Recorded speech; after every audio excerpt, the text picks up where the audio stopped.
Hi there. If you're the parent of a college-bound student and you're worried about how you're going to pay for college, in this short video, I'm going to share with you the planning process that we use with our clients, the process and the system that we use with our clients to help them understand how much college is actually going to cost so they can save and budget, how to bring down the cost, and how to pay the bill once it arrives.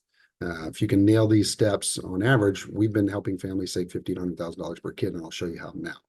So the very first step in the college planning process is you have to know what's called the student aid index number for your family.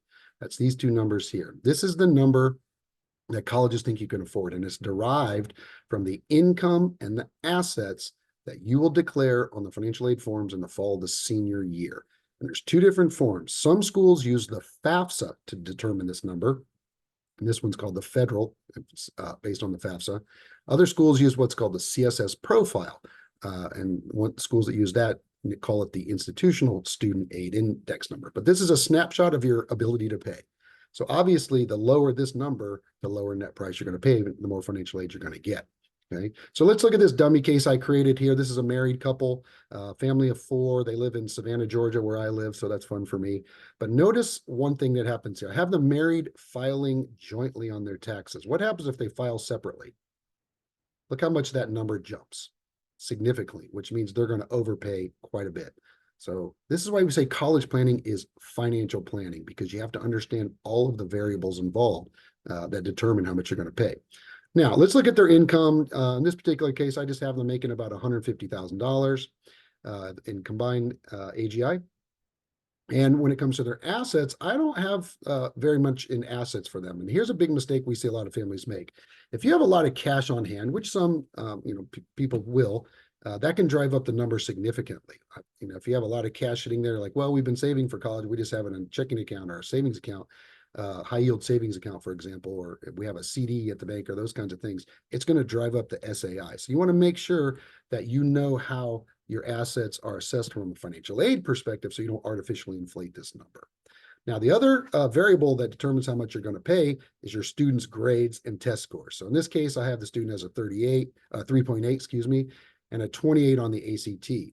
If this ACT was a 20, you're going to probably end up paying more because the schools aren't going to give you as much in scholarships. But if a student got a 32, let's say, you're going to probably pay less. And you're going to see how that works here in just a second. So the two variables that influence how much you're going to pay, your student aid index number and the student's statistics.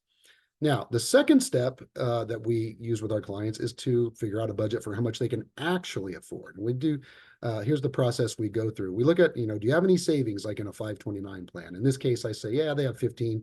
June, the daughter is a junior, so we still have, 15 or 16 months here, and the family can commit to $500 a month so that at the time of college, there'll be $23,000 in savings in that 529 plan. The parents could pledge some assets. Maybe they have some stock to sell or rental properties. They want to sell something like that. And then all the way through college, they're going to commit to a monthly amount as well, a payment amount. And let's say they used to be able to afford $500 a month, but the kid's now gone. So between groceries and soccer practice and that other stuff, they can actually bump that a little bit. Okay. Some families will qualify for the AOTC, the American Opportunity Tax Credit. That's up to $2,500 a year, 10 grand over 4 years. I would put that in there if the family qualified. Some families have students work, they must work. They say, look, you're going to have to get a job in the summer and save 2 grand per summer. If they do that for 4 summers, that's 8 grand. They can go to college. During the year, they might say the kid's going to work a little part-time job, 5-10 hours a week and save $100. That helps. It all adds up in your budget. Let's say you have grandparents that want a gift as part of an estate plan. It's a wonderful opportunity for parents to estate plan and to gift some education money to the grandparents, and we can help you with that if you want to have that conversation with your grandparents. But it all adds up to a budget. In this particular case, based on those numbers, you can afford $22,000 per year or 90 grand basically over 4 years. Why that's so important is if you can find schools that will charge you about this much based on your SAI and your GPA test scores, you can minimize or eliminate the need for loans. Let's see how that works. Now that you know these two numbers, your SAI and a budget, you can go shopping for schools. So in this case, I just pre-populated some schools: Clemson, Georgia Southern, NYU, small liberal arts college called Worcester, Ohio State, Alabama, UGA, North Carolina, and Vanderbilt. And look at their costs of attendance. So if you were shopping and you said, and your daughter came back June and said, I really like Clemson and I really like the College of Worcester and I really like UGA and I really like Vanderbilt, you might immediately go, look, we cannot afford Vanderbilt. That's crazy. No way. But we might be able to afford Clemson. So let's go ahead and keep that on our list. This is a big mistake parents make because they're looking at the sticker price, not the net price based on what they're going to charge your family after financial aid is applied based on your SAI and your student scores.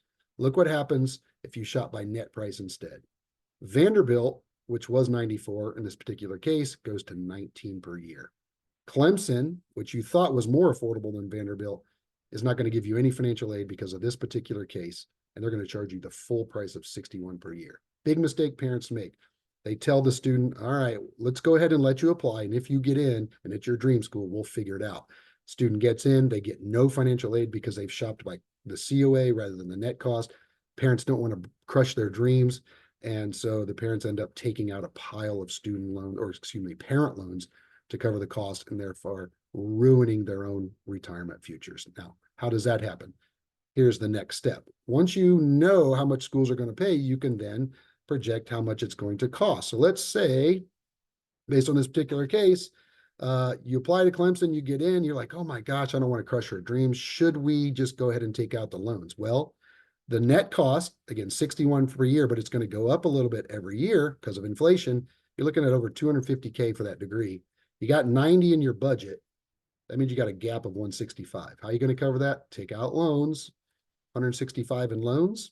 This is what this is going to look like. You're going to have a monthly loan payment of $1,800 for 10 years, and you're going to end up spending another almost $50,000, over $50,000 in interest. And if you can't afford $1,800 a month, you're like, gosh, we can't do that. We got to get a lower payment. We'll go down to a 25-year payment plan. It's going to be $1,000 a month, but you're going to end up paying $320 total. All right. What happens if instead you had applied to, let's say, Vanderbilt? Look at that. Based on your budget, no loans, debt-free. This is how much it is per year. This is how much you have budgeted. This is how much you have as a gap, a negative number. You don't need any loans. Huge difference in outcomes simply by understanding the net cost. Now, the other thing you want to do is look for scholarships. And our system allows you to search for scholarships. So let's look, for example, at the University of Alabama as a case study. Our system will tell you, what percentage of applicants get admitted, what the graduation rate is, what the average GPA is, so you can sort of get a sense of if you can get admitted or not. It's also going to give you a sense of the average non-need merit. What that means is scholarship money. On average, every Alabama student gets $15,000 in scholarships. And so here's the scholarship list for Alabama. We have this for every school in our system. What's great about this is you can see the scholarships by their requirements.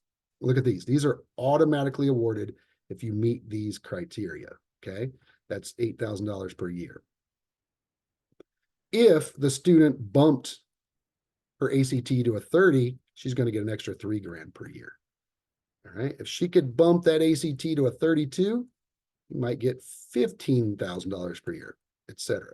Okay, so this is one way you can search for scholarships. We also have a private scholarship search tab, so you can look for private scholarships. That's another good source, although the institutional scholarships tend to be the largest. But I think you get the point here.